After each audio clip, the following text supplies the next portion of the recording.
एक मकान में मिला था। यहां से पटना पुलिस ने जला हुआ प्रश्न पत्र बरामद किया था और इस जले हुए प्रश्न पत्र का बुकलेट नंबर 61364888 के रूप में मिला। सूत्रों की अगर माने तो ईओयू को जानकारी मिली है कि बुकलेट नंबर झारखंड के हजारीबाग के किसी परीक्षा केंद्र का है। न्यूज 18 की टीम आज इस बिल्डिंग तक पहुंची जहां पर प्ले स्कूल चल रहा था और ये बिल्डिंग प्रभात रंजन का बताया जाता है जिसे किराए पर दिया गया था। ग्राउंड जीरो से अधिक जानकारी दे रहे हैं न्यूज 18 संवाददाता संजय कुमार। नीट का पेपर लीक हुआ था आज नहीं, तकरीबन 2 महीने पहले 5 मई को ही।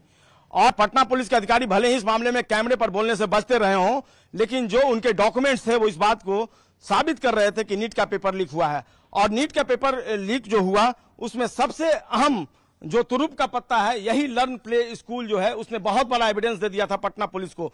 चूंकि जब पटना पुलिस ने यहां रेड किया तो यहां पर नीट के जले हुए प्रश्न पत्र मिले, बुकलेट नंबर भी सामने आ गया और इसी बुकलेट नंबर के बाद यह अब जानकारी सामने आई है। बुकलेट नंबर था 61364888। जो यहां पर 20 से 25 एग्जामिनी थे, परीक्षार्थी थे, वो इकट्ठे हुए थे, उनको उत्तर पत्र जो है, आंसर शीट जो है रटवाया गया था।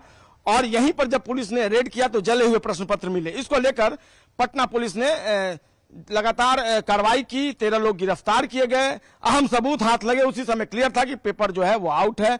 लगातार जो अधिकारी है वो पूछते रहे इस पूरे मामले में।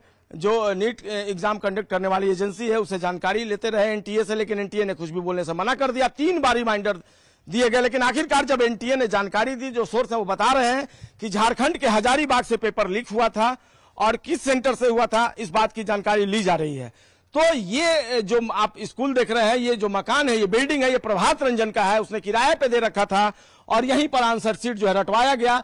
चिंटू जो संजीव मुखिया इस पूरे गेम का मास्टरमाइंड है, उसका वो रिश्तेदार बताया जा रहा है, उसी के मोबाइल पर बताया जा रहा है कि आंसर शीट आया और उसने एग्जामिनी को, जो नीट के परीक्षार्थी थे, उनको आंसर शीट रटवाया और उसके बाद सभी परीक्षार्थी एग्जामिनेशन सेंटर पर चले गए एग्जाम देने के लिए। अब धीरे धीरे जो अहम कड़ी है खुलकर सामने आ रही है और अब निश्चित तौर पर इस पूरे मामले में अब तक की जो सारी जांच थ्योरी है उसका केंद्र बिंदु यही स्कूल है, यही विद्यालय है। बच्चों के नाम पर खोला गया था लर्न प्ले स्कूल, लेकिन इसमें क्या हो रहा था यह आसानी से समझा जा सकता है।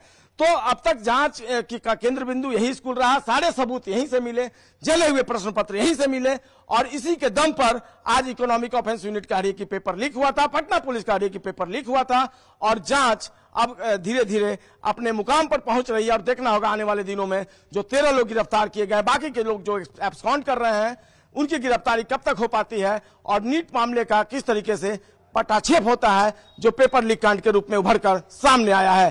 कैमरा पर्सन अमित के साथ Sanjay Kumar, news 18 Patna. NEET paper